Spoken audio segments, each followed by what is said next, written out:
बिस्मिल्लाहिर्रहमानिर्रहीम। Dear students, अस्सलामु अलैकुम वरहमतुल्लाहि वबरकातुहू। लर्निंग पॉइंट में खुश आमदीद। अल्लाह रब्बुल इज़्ज़त से उम्मीद है कि आप लोग खैरियत से होंगे और आपने जो प्रीवियस वीडियो लेक्चर्स हैं उनको भी व्यू कर लिया होगा, उन्हें भी देख लिया होगा, सुन लिया होगा और जो उसके अंदर आपको बातें क्लियर नहीं हुई उनके बारे में भी आपने ग्रुप्स पर, चैनल पर अपने क्वेश्चन ज़रूर पुट किए होंगे और आपको उन क्वेश्चंस के आंसर्स भी मिल गए होंगे। इससे पहले, आज के लेक्चर से पहले हमने इनपुट डिवाइसेस और आउटपुट डिवाइसेस को इन डिटेल डिस्कस किया। मुख्तलिफ़ किस्म की इनपुट डिवाइसेस हमने देखी। हमने देखा कि इनपुट कंप्यूटर को किस किस फॉर्म में दी जाती है और किस किस फॉर्म में जो इनपुट दी जाती है उसके लिए कौन सी डिवाइसेस इस्तेमाल होती हैं। फिर हमने देखा कि कंप्यूटर हमें किस फॉर्म में आउटपुट देता है और उस आउटपुट को हम व्यू करने के लिए, उसको हम देखने के लिए या उसको महसूस करने के लिए हम कौन कौन सी आउटपुट डिवाइसेस का इस्तेमाल करते हैं, जिसमें हमने आउटपुट डिवाइसेस में लास्ट लेसन में मॉनिटर्स, प्रिंटर, प्लॉटर और स्पीकर्स को डिस्कस किया। तो आज का हमारा टॉपिक जो है वो स्टोरेज मीडियम और स्टोरेज डिवाइसेस से रिलेटेड है और स्टोरेज डिवाइसेस में हम मैग्नेटिक डिवाइसेस के बारे में बात करेंगे। तो आइए हम अपने लेक्चर को स्टार्ट करते हैं। Storage medium. अब यहाँ पर एक बात को जहन नशीन कर लेना है कि हम स्टोरेज मीडियम और स्टोरेज डिवाइस या स्टोरेज ड्राइव, इसमें फ़र्क नहीं करते। दोनों को एक ही चीज़ समझ रहे होते हैं और एक ही चीज़ कह रहे होते हैं और जब सवाल पूछा जाता है तो हम उसमें थोड़ा सा कंफ्यूज हो जाते हैं और आंसर आने के बावजूद हम गलत आंसर कर देते हैं। तो स्टोरेज मीडियम वो चीज़ है जिस पे डाटा जाके स्टोर होगा और स्टोरेज ड्राइव वो ड्राइव है जिसके ज़रिए से आप डाटा स्टोरेज मीडियम पर डाटा को स्टोर करेंगे या स्टोरेज मीडियम से डाटा को रीड करेंगे। तो storage medium is use to store data and programs permanently for later use.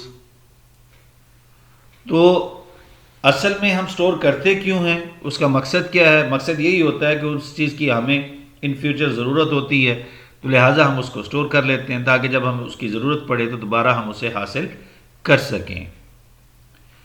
तो इट इज़ नॉन वॉलेटाइल। ये एक टर्म हम यूज़ करते हैं वॉलेटाइल। वॉलेटाइल का मतलब होता है डिसअपीयर होना, गायब हो जाना, ख़त्म हो जाना, डिलीट हो जाना। और जो ऑटो डिलीट हो जाए उसे हम वॉलेटाइल कह देते हैं और जो ऑटो डिलीट ना हो, खुद ब खुद डिलीट ना हो, उसे हम नॉन वॉलेटाइल कहते हैं। जैसे रैम पर जो डाटा पड़ा होता है, जैसे कंप्यूटर टर्न ऑफ करते हैं तो उस पर जो डाटा मौजूद होता है वो डिलीट हो जाता है। इसे रैम को हम वॉलेटाइल मेमोरी भी कहते हैं। और ये जितनी भी सेकेंडरी स्टोरेज डिवाइसेस हैं या परमानेंट स्टोरेज डिवाइस या स्टोरेज मीडियम रोम जो है, इसे हम नॉन वॉलेटाइल कहते हैं।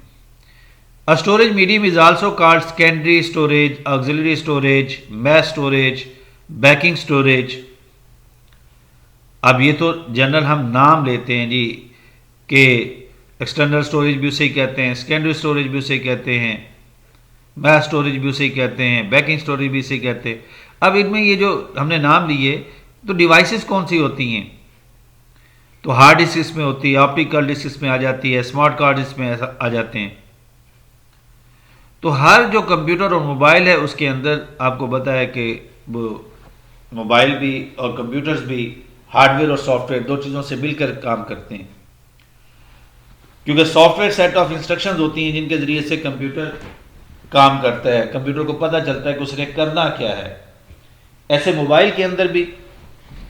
अब ये जो सॉफ्टवेयर हैं इनका कंप्यूटर और मोबाइल्स के अंदर होना ज़रूरी है, लिहाजा इन्हें कंप्यूटर में महफूज किया जाता है, इन्हें मोबाइल्स में महफूज किया जाता है, और मोबाइल में और कंप्यूटर्स में जिस चीज़ पे हम इन्हें स्टोर करते हैं, महफूज करते हैं, उसे स्टोरेज मीडियम हम कहते हैं। Storage capacity of the storage medium is the number of bytes storage medium can hold. तो अगर हम देखना चाहते हैं कि ये स्टोरेज मीडियम कितना डाटा स्टोर कर सकता है, तो स्टोरेज का जो यूनिट है वो बाइट है। जैसे रियल लाइफ में आप बाकी चीज़ों के लिए मुख्तलिफ उनको मेजर करने के लिए मुख्तलिफ यूनिट यूज़ करते हैं, जैसे डिस्टेंस के लिए आप मीटर, किलोमीटर, डेसीमीटर, सेंटीमीटर, तो ऐसे ही जो स्टोरेज मीडियम है इसको मेजर करने के लिए कि ये कितना डाटा स्टोर कर सकता है, तो उसको हम मेजर करते हैं बाइट्स में। तो storage capacity of the storage medium is up to terabytes. तो ऐसे यहां पर भी यूनिट है, बाइट है, किलोबाइट है, मेगाबाइट है, गीगाबाइट है और टेराबाइट है। तो मुख्तलिफ किस्म की हम स्टोरेज जो है मीडियम यूज़ करते हैं जिनकी मुख्तलिफ स्टोरेज कैपेसिटी होती है। ये कुछ स्टोरेज मीडियम की शेप्स, ये हार्ड डिस्क, इसे ये जो डिस्क है सर्कुलर प्लेट जो पड़ी हुई है इसे हम डिस्क कहते हैं, और प्लॉटर का वर्ड भी हम यूज़ करेंगे। इसके अंदर एक डिस्क होती है और ये टोटल इसको हम फ्लॉपी डिस्क कहते हैं। ये टेप, मैग्नेटिक टेप, ये जो इसके ऊपर रिबन होता है उसे हम टेप कहते हैं।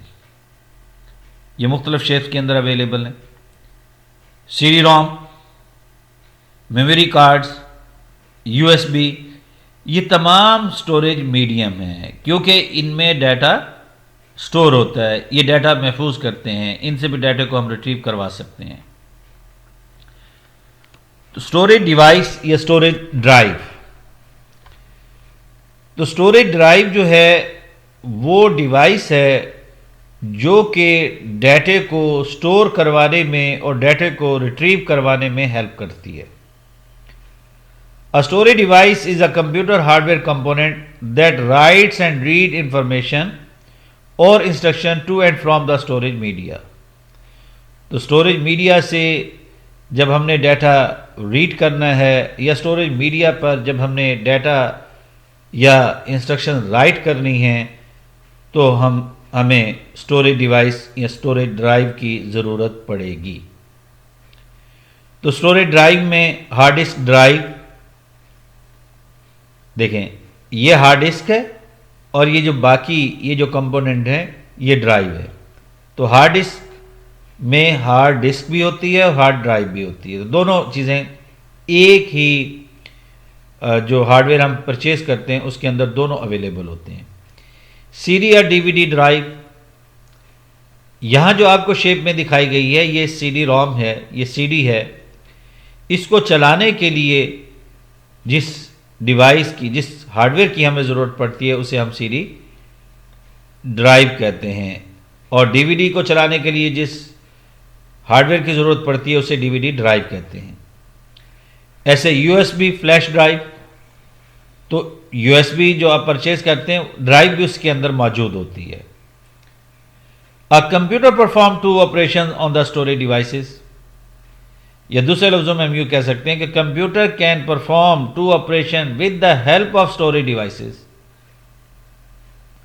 तो स्टोरेज डिवाइसेस की मदद से या स्टोरेज ड्राइव की मदद से कंप्यूटर दो ऑपरेशन जो है स्टोरेज मीडिया पर परफॉर्म करता है।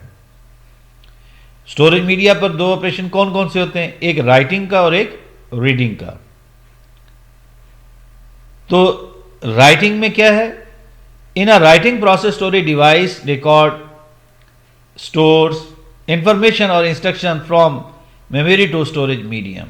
हमें पता है कि जब सीपीयू प्रोसेसर प्रोसेस कर लेता है, तो after processing it produce results and these results CPU store on RAM. तो सीपीयू वो जो रिजल्ट प्रोड्यूस करता है वो उसे रैम पर स्टोर करता है पहले, रैम से वो फिर रिजल्ट्स जो हैं वो आउटपुट जो है वो स्टोरेज मीडियम पर या स्टोरेज मीडिया पर उसने स्टोर कर लिया जाता है। तो रीडिंग में क्या होता है, रीडिंग में जब सीपीयू को किसी चीज़ की ज़रूरत पड़ती है तो it finds from the RAM, it search from the RAM, वो रैम पे तलाश करता है, और रैम पे जब वो नहीं होती तो फिर क्या करता है, फिर उसे स्टोरेज मीडियम से उठा के पहले रैम पर आता है, रैम पे जब वो आ जाता है तो फिर सीपीयू वहाँ से गेट करता है और उस चीज़ को, उस डाटे को वो ले लेता है, इंस्ट्रक्शन दे तो इंस्ट्रक्शंस को ले लेता है। In the reading process storage device transfer information और instruction from storage medium into computer memory. यानी पहला मरहला क्या है, स्टोरेज मीडियम से उस डाटे को, उन इंस्ट्रक्शंस को स्टोरेज मीडियम से रैम पर लाना। और रैम पर क्यों लाया जा रहा है, रैम पर लाने का मकसद ये है कि सीपीयू वहां से गेट करे और सीपीयू से रन करे ताकि हमारा काम मुकम्मल हो सके, यूजर का काम मुकम्मल हो सके। When a storage device writes data on storage medium, it perform function as an output device। तो जब राइट किया जा रहा है तो आउटपुट वाला काम हो रहा है, आउटपुट डिवाइसेस वाला काम हो रहा है, क्योंकि आउटपुट डिवाइस में भी यही था कि प्रोसेसर काम करने के बाद आउटपुट डिवाइस को देता था। तो यहाँ पे भी प्रोसेस करने के बाद स्टोरेज मीडिया को दिया जा रहा है, तो आउटपुट वाला काम हो रहा है, आउटपुट डिवाइस वाला काम हो रहा है। और इसी तरह से इनपुट में क्या था कि सिस्टम डाटा ले रहा था, प्रोसेसर डाटा ले रहा था, तो यहां पर भी जब रीड किया जा रहा होता है तो इनपुट वाला काम हो रहा है। When a storage device read data from the disk and load into RAM, it perform a function as an input device. ये जो डाटा स्टोर किया जाता है, ये डाटा एक्सेस किया जाता है, ये दो मोड्स हैं, दो वे हैं, दो तरीके हैं। एक्सेस मोड, ये असल में हम स्टोरेज डिवाइसेस की कैरेक्टरिस्टिक्स की अब बात कर रहे हैं। एक्सेस मोड दो हैं, एक सीक्वेंशियल है और एक जिसे हम रैंडम एक्सेस मोड कहते हैं। एक सीक्वेंशियल मोड है और एक रैंडम एक्सेस मोड है। अब जो सीक्वेंशियल एक्सेस मोड है उसमें आप क्या करते हैं, या आप नहीं करते बल्कि सिस्टम क्या करता है, किस तरह से वहां से एक्सेस करता है। Storage medium can be accessed only in serial order,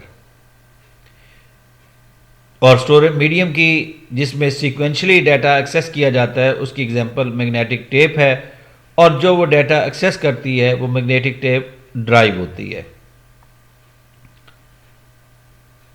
दूसरा जो एक्सेस मोड है वो रैंडम एक्सेस मोड या डायरेक्ट एक्सेस मोड है। Storage medium can be accessed randomly और डायरेक्टली, यानी इस मीडिया को आप रैंडमली या डायरेक्टली एक्सेस कर सकते हैं, यानी इसकी किसी भी लोकेशन को आप रैंडमली या डायरेक्टली एक्सेस कर सकते हैं।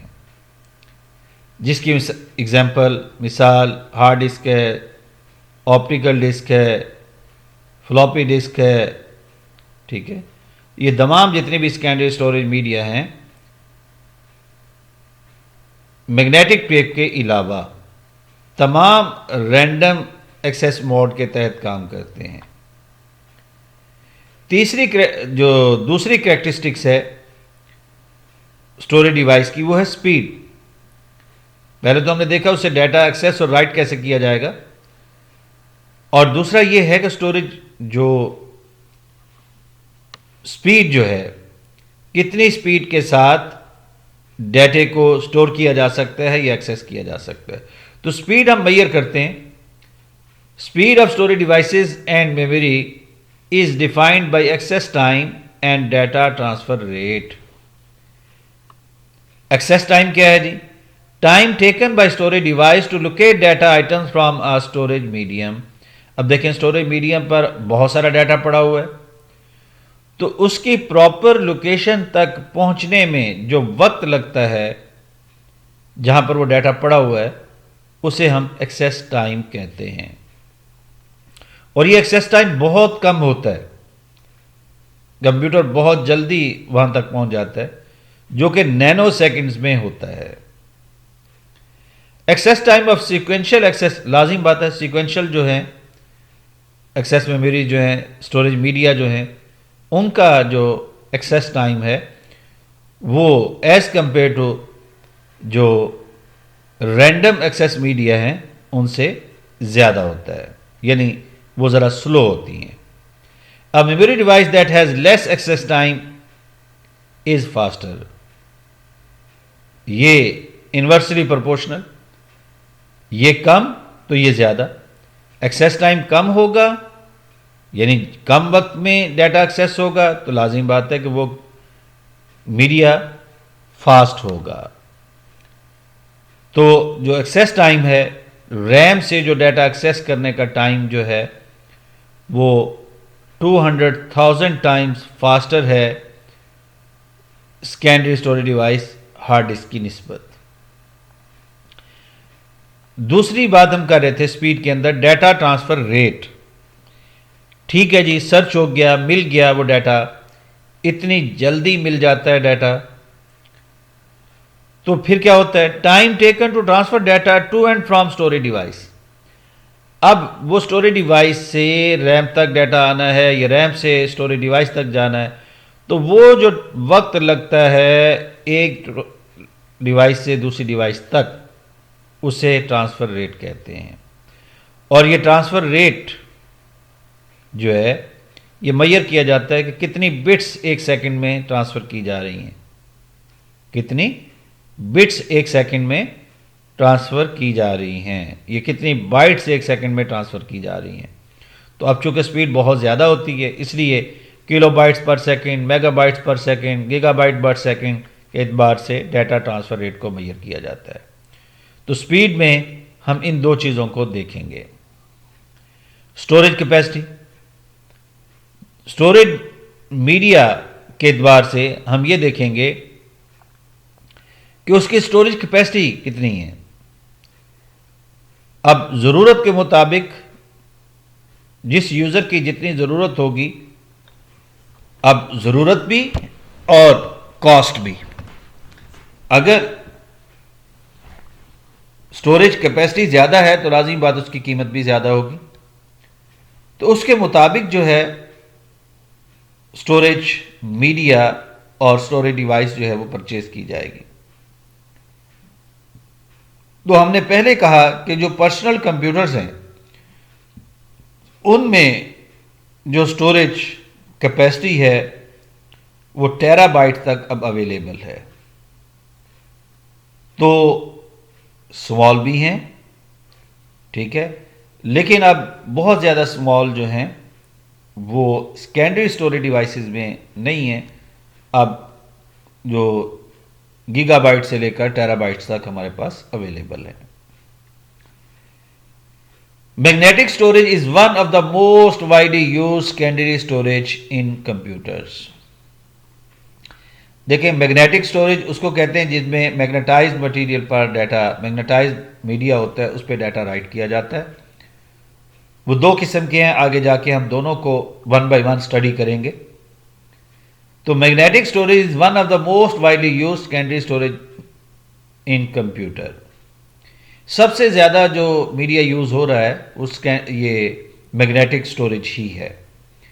It consist of magnetic medium on which information is stored, magnetic disk, for example hard disk, and magnetic tapes, for example magnetic storage media।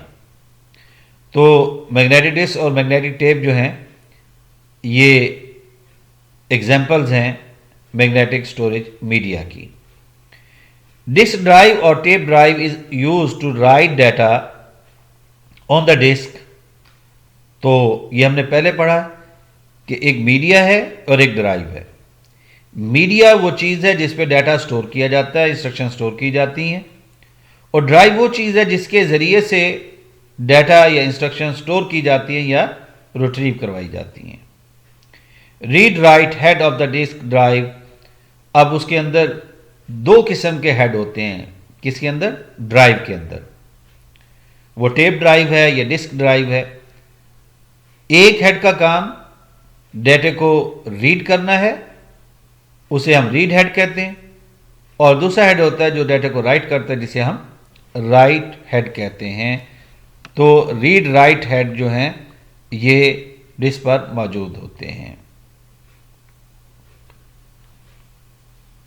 ये आपके सामने एक डिस्क, मैग्नेटिक डिस्क की एक तस्वीर दिखाई गई है। इसमें ये दो डिस्क हैं। जब ये हम एक से ज़्यादा डिस्क हो जाती हैं तो इन डिस्क को हम प्लॉटर भी कहते हैं।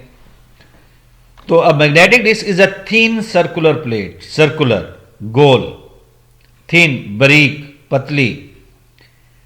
ये मेटल की प्लेट भी होती है और प्लास्टिक की भी होती है। हार्ड डिस्क वगैरह में ये मेटल की होती है, और जो फ्लॉपी डिस्क, जिप डिस्क हैं, उनके अंदर ये प्लास्टिक की होती है। या जैसे टेप है तो टेप में मैग्नेटिक टेप जो होती है वो भी प्लास्टिक की होती है। अब ये जो प्लेट है, इस प्लेट के ऊपर पॉलिश की हुई होती है, कोट किया हुआ होता है। It is coated with the magnetic material, इसके ऊपर मैग्नेटिक मटीरियल है, और जो मैग्नेटिक मटीरियल है वो आमतौर पर फेरस ऑक्साइड होता है, यानी फेरस ऑक्साइड की इसके ऊपर पॉलिश की हुई होती है, जिस पे डाटा जाके स्टोर होता है। Data information is accessed directly और रैंडमली। तो ये जो मैग्नेटिक डिस्क हैं, इन पे डाटा रैंडमली और डायरेक्टली एक्सेस किया जा सकता है और स्टोर किया जा सकता है। Disk drives are used to write and read data information to and from magnetic disk. तो रीड भी किया जा सकता है, राइट भी किया जा सकता है। दोनों काम जो है डिस्क ड्राइव के ज़रिए से इन डिस्क पर किए जा सकते हैं। Hard disk, floppy disk and zip disk are examples of magnetic disk. Magnetic disk की ये एग्जाम्पल्स हैं। हार्ड डिस्क है, फ्लॉपी डिस्क है, जिप डिस्क है।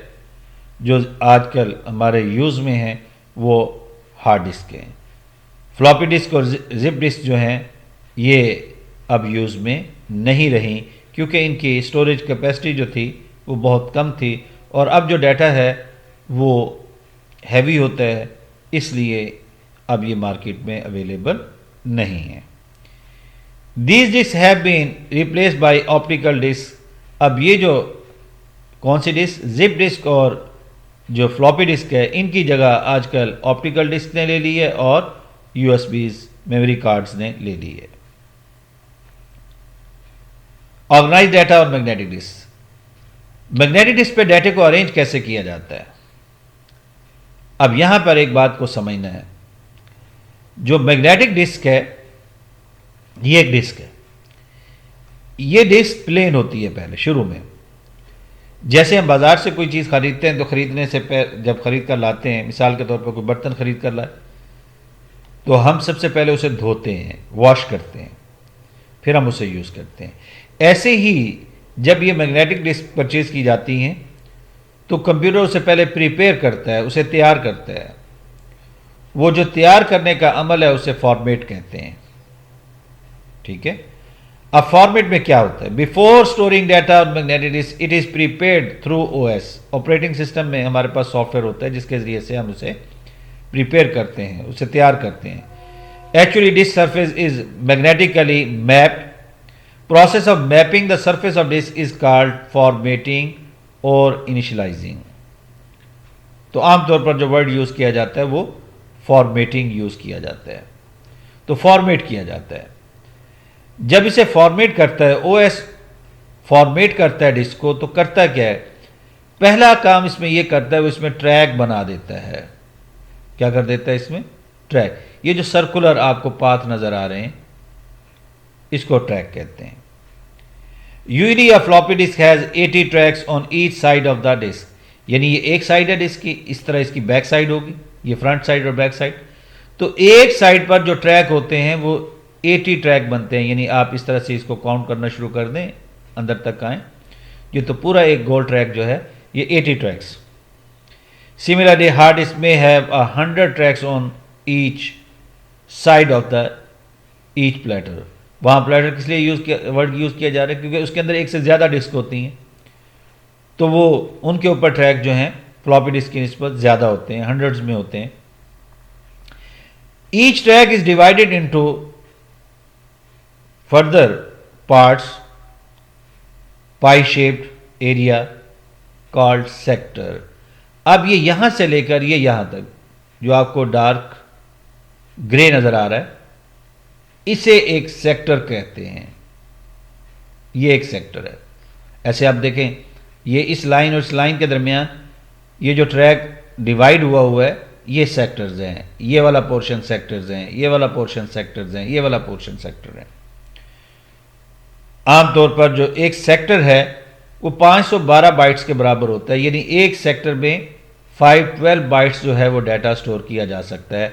ये डाटा स्टोर किया हुआ दिखाया जा रहा है कि ये 0 है, 1 0 0 1 1 0 1, ठीक है। तो इस तरह से डाटा मैग्नेटिक डिस्क पे ऑर्गेनाइज किया जाता है, स्टोर किया जाता है। डिस्क सरफेस में हैव सम बैड सेक्टर्स। अब हो सकता है कि कुछ एरिया ख़राब हो जाए, उस पर मैग्नेटिक मटेरियल तो है वो लॉस हो जाए, कोई प्रॉब्लम आ जाए। When a disk is formatted OS mask bad sector as unusable, तो फिर ऐसे सॉफ्टवेयर हमारे पास अवेलेबल हैं कि उस एरिया को अनमार्क कर दिया जाता है ताकि वहाँ पर डाटा स्टोर ना हो और डाटा लॉस ना हो। The number of tracks on the disk and number of sectors per track depend upon the density of the disk. लाजिम बात है, जो उसकी डेंसिटी है उसी पर डिपेंड करता है कि उस पर नंबर ऑफ ट्रैक्स कितने होंगे और उस पर फिर नंबर ऑफ सेक्टर्स कितने होंगे। Each track and sector is assigned a unique number of address. Her track को और हर सेक्टर का एक एड्रेस होगा और वो यूनिक होगा, यानी वो किसी और सेक्टर का और किसी और ट्रैक का वो एड्रेस नहीं होगा। मतलब क्या, दोनों का मिला के। मिसाल के तौर पर ये पहला ये जो ट्रैक है, अब इसका ये एक सेक्टर है, तो सपोज मैं इसको कह देता हूं जी ट्रैक नंबर 1 और सेक्टर नंबर 1। फिर ये सेक्टर ट्रैक जो है 1 ही चल रहा है और सेक्टर नंबर 2 हो गया। ये ट्रैक 1 चल रहा है, सेक्टर नंबर 3 हो गया। फिर ये ट्रैक 1 चल रहा है, तो 1 3 1 2 1 4। अब जब दूसरे ट्रैक पे आएंगे तो ट्रैक नंबर क्या हो जाएगा, 2। बेशक ये सेक्टर नंबर 1 है, लेकिन ट्रैक और सेक्टर दोनों जब कंबाइन कर रहे हैं तो एड्रेस डिफरेंट बन रहा है, तो इसलिए कहा जा रहा है कि यूनिक होगा। तो data is read or written with reference to sector number. तो सेक्टर नंबर के जरिए से हम उसका यानी ट्रैक की भी हमें जरूरत पड़ेगी और सेक्टर की फिर उस सेक्टर पर पहुंच जाया जाएगा। Computer goes directly to the specified sector and read और राइट डाटा। डाटा जो है सेक्टर में राइट होता है और कंप्यूटर उस सेक्टर पे पहुंचने के बाद वहां से डाटा को रीड कर लेता है। Disk drive read writes the whole sector at a time. तो डिस्क ड्राइव जो है एक वक्त में एक जो सेक्टर है उस पर जितना डाटा पड़ा होता है वो उसे रीड भी कर सकती है और उस जगह पे राइट भी कर सकती है। डिस्क पार्टीशंस, ये जो अभी हमने अमल पढ़ा ये है फॉर्मेटिंग। अब जो हमारे पास secondary storage device hard disk है उसके अंदर ये काफ़ी सारी डिस्क होती हैं, तो अब उसको लॉजिकली हम कुछ हिस्सों में डिवाइड कर देते हैं, कुछ पार्ट्स में डिवाइड कर देते हैं, जिसे हम डिस्क पार्टीशन कहते हैं। तो ये डिवीजन लॉजिकली होती है। Logical division of hard disk into multiple parts और sections is called disk partition. तो हार्ड डिस्क की जो लॉजिकल डिवीजन है मुख्तलिफ सेक्शन में या मुख्तलिफ पार्ट्स में, उसे हम डिस्क पार्टीशन कहते हैं। Hard disk can be divided into multiple partitions during इस formatting process. Each part of the physical disk drive is treated as a separate disk drive such as C drive, D drive and E drive. अब ये जो logical parts हम बनाते हैं, ठीक है, physical drive के जो लॉजिकल पार्ट हम बनाते हैं उनको हम फिर नाम दे देते हैं जी, सी ड्राइव है, डी ड्राइव है, ई ड्राइव है। जितने पार्ट्स बनाएंगे उसी तरह से उनके नाम बनते जाएंगे। आमतौर पर ये सी से शुरू होते हैं। Some OS such as Windows and Linux require multiple partitions on hard disk. This partition allow for installing and running multiple OS on the same computer. Types of disk partition: primary partition और extended partition. तो दो किस्म की partition हैं। तो आइए देखते हैं प्राइमरी पार्टीशन किसको कहते हैं और एक्सटेंडेड पार्टीशन किसको कहते हैं। Partition on which OS is installed is called primary partition. तो जिस पे ओएस बाय डिफॉल्ट जाके इंस्टॉल हो रहा होता है वो प्राइमरी पार्टीशन होती है, बाकायदा इसको मेंशन किया जाता है। It is also called system partition. It contains OS folders and files. Windows and other OS boot from a primary partition. Primary partition may use entire disk, only part of it. तो आप पूरी की पूरी disc को भी primary partition बना सकते हैं और उसके कुछ हिस्से को भी प्राइमरी पार्टीशन बना सकते हैं। अगर आपने पूरी डिस्क की एक ही पार्टीशन बनाई हुई है तो प्राइमरी पार्टीशन बनेगी, और अगर एक से ज़्यादा बनाई हुई है तो फिर वो प्राइमरी और एक्सटेंडेड पार्टीशन या सेकेंडरी पार्टीशन बनेगी। We can create a maximum of primary partition on a disk. Extended partition is a part of physical hard disk. लाजिम बात है पार्टीशनिंग हार्ड डिस्क पे ही बन रही हैं और फिजिकल हार्ड डिस्क पे बन रही हैं, लेकिन जो पार्टीशन बन रही हैं वो लॉजिकल हैं, यानी फिजिकली उनके टुकड़े नहीं हो रहे, तकसीम नहीं की जा रही। Hard disk can have only one extended partition. Primary partition के बाद उसकी एक एक्सटेंडेड पार्टीशन की जाती है। It can not be formatted and assign any drive letter. तो एक्सटेंडेड पार्टीशन को कह रहा है जो ड्राइव लेटर नहीं दिया जाता। Extended partition is use only for creating multiple logical partition. उनके मजीद सब पार्ट्स किए जाते हैं एक्सटेंडेड के, जिसे हम लॉजिकल ड्राइव्स कहते हैं। Each logical partition is formatted and assigned a unique letter. C जो है प्राइमरी होती है, उसके बाद जो है एक्सटेंडेड में जो लॉजिकल ड्राइव बनती हैं वो डी ई एफ जी इस तरह से बनती हैं।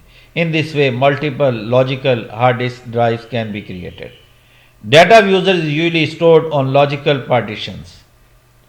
तो जो डाटा आमतौर पर हम स्टोर करते हैं सी के अलावा, प्राइमरी के अलावा, वो लॉजिकल पार्टीशंस पर हम स्टोर करते हैं।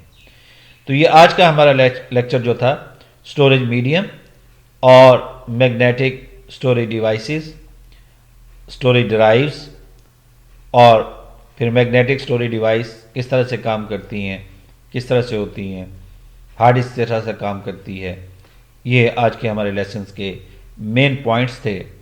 उम्मीद है कि आपको ये लेक्चर समझ आ जाएगा, आपको क्लियर हो जाएगा।